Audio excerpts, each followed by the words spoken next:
Simon decided to turn off the engine and open up all the sails. The force driven by the wind, the boat just spinning around, and I actually cannot control the boat myself. At this point, other people were starting to just die. People were starting to pass out, especially those downstairs, because at that time was actually when we were cooking lunch, and I felt at this time I was okay. I was even comforting other people, saying, "Oh, don't worry." You'll see lots of footage. I can guarantee lots of footage of the first part. I think the first to really get ill was James, at which point you won't see anything else of day one because James was dead. Dramatically following James, we had Kelly, and though it's rude to mention names, it was just basically everybody just died. We just felt quite useless, to be honest. Well, I did myself. There was so much rain, I got so cold that I just sat in a corner and pretty much I couldn't move. I just fell asleep pretty much throughout the whole journey while everyone else was throwing up and helping out. You're either useful on a yacht or useless or dead. And we had a lot of dead people, except maybe for Yao, who managed to sort of pull, puke, helm a little and puke. Who says guys can't multitask?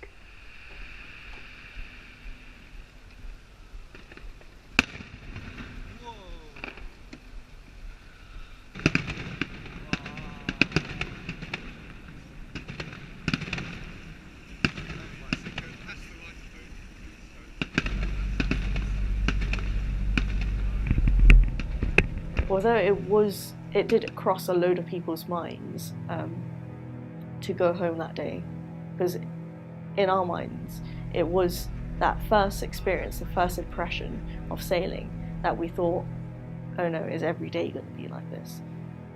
And it got to a stage where I think, even I myself was like, do I really want to go through all this? So I went to bed that first night expecting to lose 4 crew at least. That would have been a sensible, sane, rational decision. I was gobsmacked to wake up to find a full crew ready for the next day.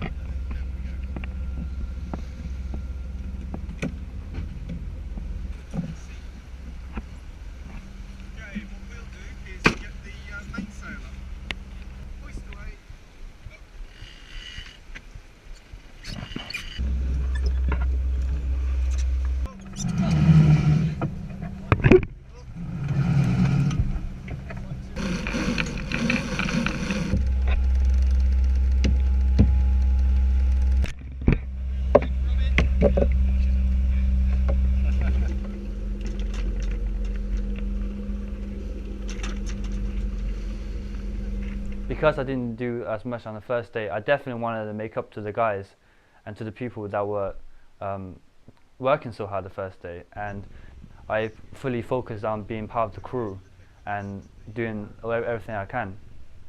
They met the challenge. Going into the race, it was huge, really massive. At first it was exciting, it was a roller coaster, everyone was excited. Then we had that nice moment where people thought, is this all we're ever going to do? And then eventually, is this the last thing we're ever going to do? So that was pretty cool, and that certainly stoked up a bit more sickness or weakness leaving the body. Challenge 2 was a very mundane motor sail, which turned out to have dolphins for about 40 minutes, which was fabulous, really drew everybody out. They were very friendly, they were following the boat, they were showing off. Yeah, they were really great, and it was one of the highlights for many people, I think. So getting into Dartmouth, it's so beautiful, we had so much time, and we had a very small gap to be able to moor into. I remember it was sort of a really beautiful, picturesque little town that was in a bay, and we were coming in towards the bay, and the houses on each side were all different colours, and I don't think any two houses were the same. They were all different colours and different builds, and it was just really nice. And we came in and we stopped and we moored, and we all had a catastrophe with the rope tying. I think we all realised at that day we didn't know much about sailing at all. We didn't know actually what we needed to do. We had a sort of a vague idea of what the ropes were doing and how to tie knots based on about a 1 hour demonstration earlier that day which Simon was giving us. And so we actually came to tying the ropes that secured the boat to the mooring, and I think everyone just failed on that day. Epic fail.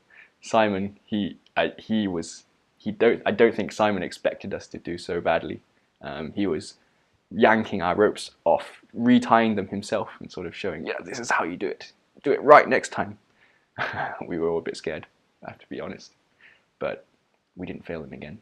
That was the only time we ever failed him on the rope tying. I hope. But yeah, that night was actually really good because we had a group get together in the pub, and we actually talked about how we felt after the first 2 days, and sort of even the bad parts became quite funny as everyone talked about how sick they felt. It was just very funny to hear, and yeah, we sort of shared the parts that we thought were best and talked about the dolphins we saw that day, how incredible they were, and sort of talked about the rest of the things that we would look forward to on the trip. And I thought that was really nice. Yeah.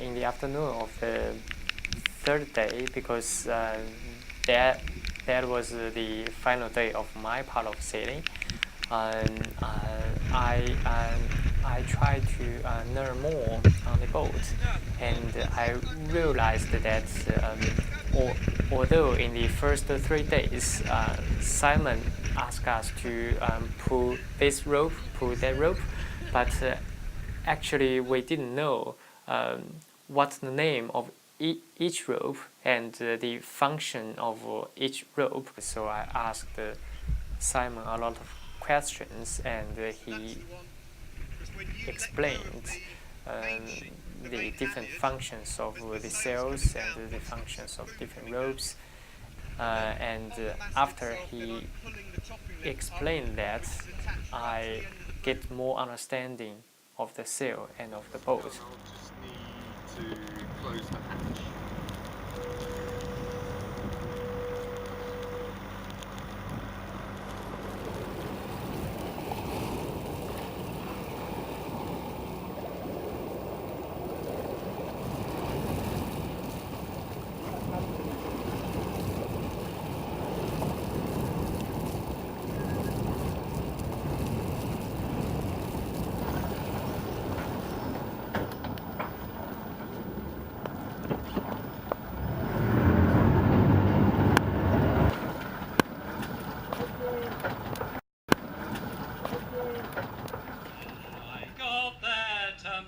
Surprise, all that they told me was shocking lies. There was a row and a great row. On board a man on board me brave boys. On board a man on board. All the troubled waters and the restless skies, you can see that Mollymore wheel and glide.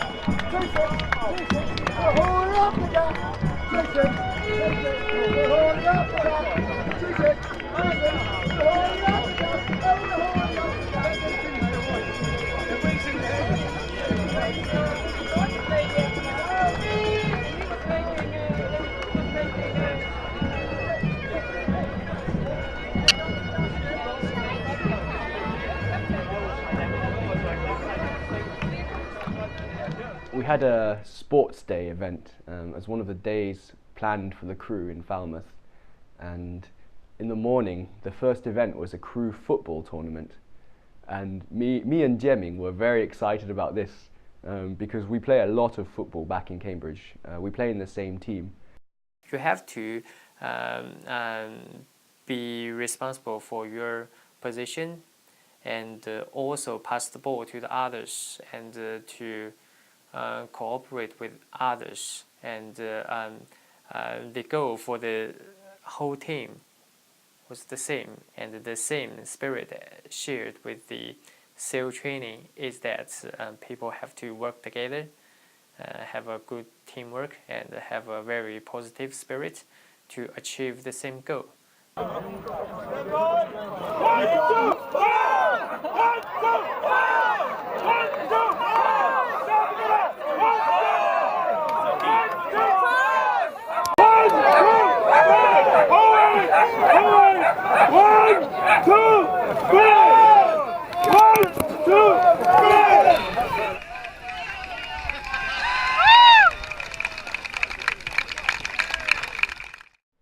咁第3日咧，我哋有少少時間咧，就有一個下午咧，我哋就決定咧，就我自己就帶啲船員，我哋啲船員咧去Falmouth附近嘅一啲景點咧去參觀下嘅，包括咧我哋叫做天涯海角啦 （Land's End），呢個聖 Michael Mann 同埋呢個 Music Theatre 嘅。我是在那一天呢，才就是慢慢認識到我們這一群人，而且我覺得這是一個非常好的機會，因為大家一起出遊，然後一起犯傻，一起玩，很容易就可以變得很熟。那一天呢，我們首先是去了一個城堡，然後在參觀城堡的時候 ，Andy 和我還有 Emily， 我們是一起在參觀。當時 Andy 呢就跟我們講了他之前就是原來的一些經歷。新嘅一批咧就包括有 Emily 啦，有 Ivy 啦，有 June 啦，呢幾個咧就會係由計埋其他啲嘅 Kelly 啊，佢哋咧就由 Falmouth 一路咧駛翻去 Greenwich 倫敦入邊嘅。The last day of the Falmouth, when other crew members was on the ship for the ship parade before the race started, me and Kevin and Sally Wing were up to a very high hill to watch the ship parade, and my memory of that scene is very beautiful. Is that blue sky, blue sea, and full of very old, ancient but huge ships, sail ships, and I certainly feel I went back into the past, went back into the history when this group of the ships traveling from China to all around the world to do business, for example, to sell teas and to exchange different things with other countries. And because that scene I only see on the history book of the Chinese history, but that was amazing to see that in reality.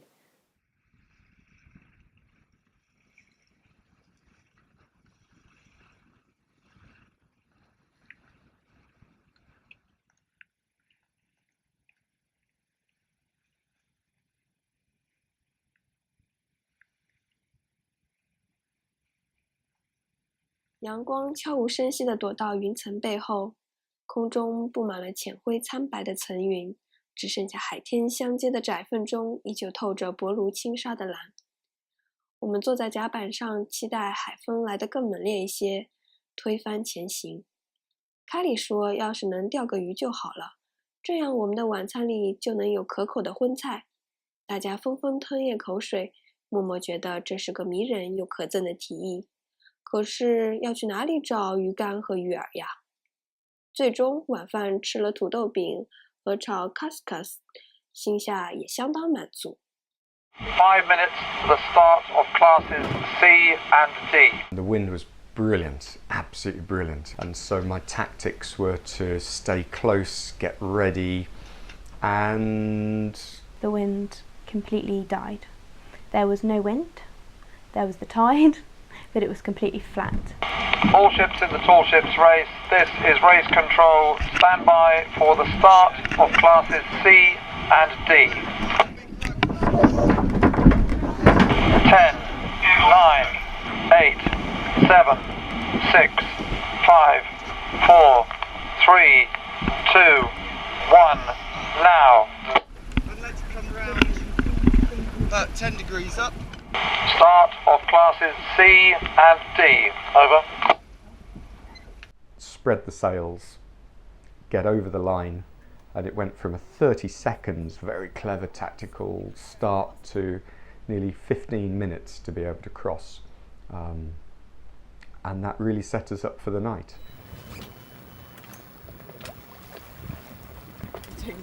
Eldorado, this is Warship 7 at channel 72, over.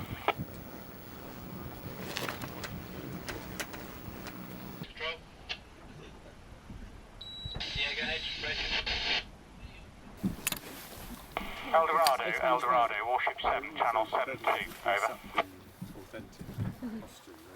Oh, really? Well, sombreros and stuff.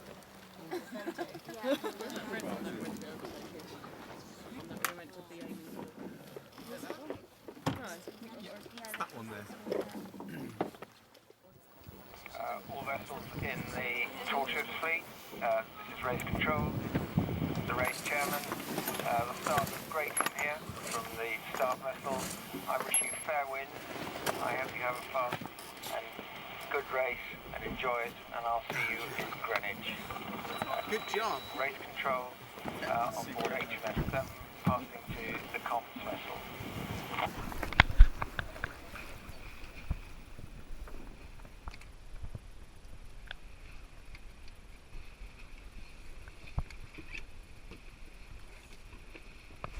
夜间航行呢，还是一件蛮痛苦的事情，因为大家都会很累，而且特别是过了12点之后。那我们当时的决定就是分成2个小组，每个小组的人都可以睡2个小时，之后再换另一拨人。那我和 June 呢就先下去睡觉了。可是当时我们被叫醒的时候呢，其实没有到2个小时。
对于像绑绳子呀，或者是任何航海的一些术语啊，都不是特别的熟悉。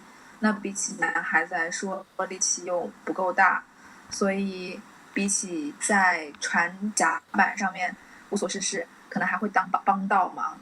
那我就觉得去找一些更适合我自己做的事情去做，那就比如说清理打扫一些卫生呀，或者是船内的整洁呀，然后做饭或者泡茶给船员们吃啊，这样子。So Gosport to London, albeit a delivery, was a great journey in itself. As we left, I went through with the charts, explaining the dangers, the navigational hazards, looking at the wind and how that was going to help us, and also how fast we had to get around in case the wind wasn't going to be of assistance. This gave us some options, and this is where the crew developed yet again, so that actually it was briefing colleagues as opposed to telling the crew what to do. The passage between Gosport and Eastbourne, it's pretty dull, and our voyage simply wasn't.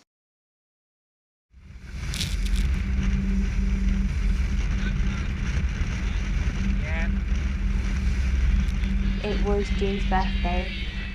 We, as a crew, went and got her a card and birthday cake from the supermarket, which was great fun. She was not expecting it at all. We were all singing happy birthday to her, and it was great. I think it made her day.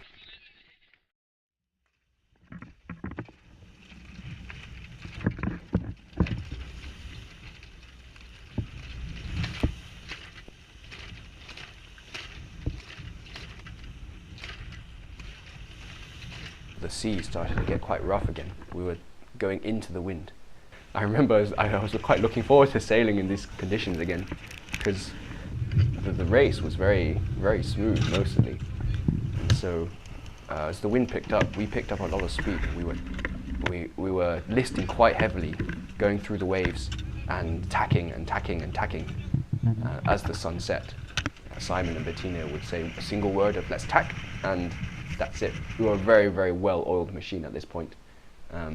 All of the crew were quite competent at sailing.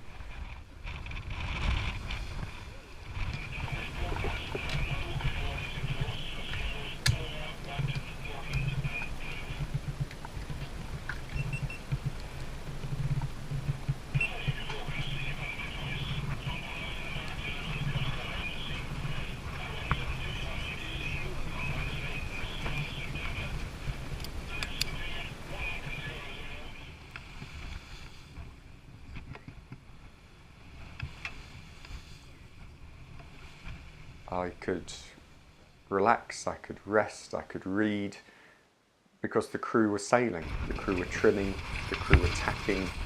I only needed to explain, I only needed to say tack, they made it happen. I only needed to say change a sail, they made it happen. It was really quite a different voyage.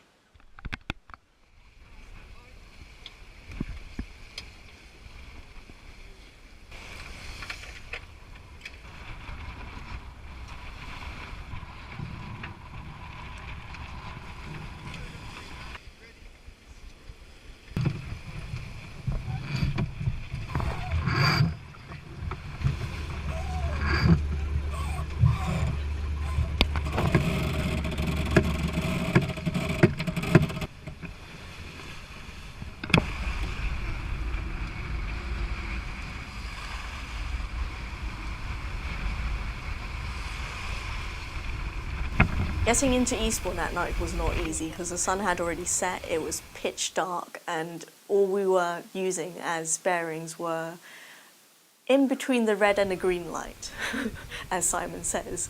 Going into Eastbourne, the crew were great. It was dark, the skills they had, the confidence, listening to the instruction. 姚石呢，还有 Stanley 也很帮忙，因为他们在这方面都非常有经验了，所以他们就有告诉我应该怎么去系一些绳子呀，怎么样当船体转向的时候应该怎么样去松掉绳子，怎么样去拉绳子，就告诉我一些非常基本的一些概念。So we docked and it was about midnight, so we just all had showers and we're just really pleased to just have just a few hours sleep where we weren't feeling seasick. We had to leave though it was about 4 or 5 a.m, so it was almost just teasing you, saying, we're going to have some sleep, but actually at the crack of dawn you've got to wake up. And it was really peculiar because it was still dark, so the sun hadn't risen yet, and you'd gone to bed and it was dark, and you wake up and it's dark, and you're all very disorientated. But everybody was all hands on deck, everybody's awake. You had a couple making the coffee, so we had the caffeine fix to get us out of there and get us sailing again.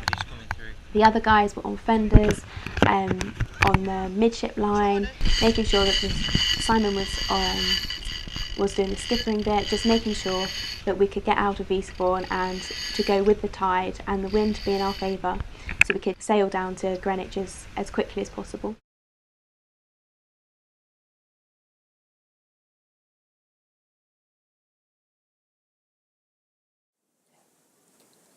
人生中第2次在浩瀚的海上漂洋，最刻骨铭心的是5天里每分每秒的酸甜苦辣，狂风巨浪中浇灌出的友谊，见证过的海上日出和满天繁星，以及变得更坚强勇敢的心。扁舟一粟，却不觉得渺小，因为看到鲜红的国旗在沧海之上迎风鼓舞，因为我们是一个大家庭的出征。穿着中国航海培训协会的会服，在泰晤士河上书写历史。海阔凭鱼跃，天高任鸟飞。我将带着对生命更深的敬畏和珍惜，更好的成长、生活。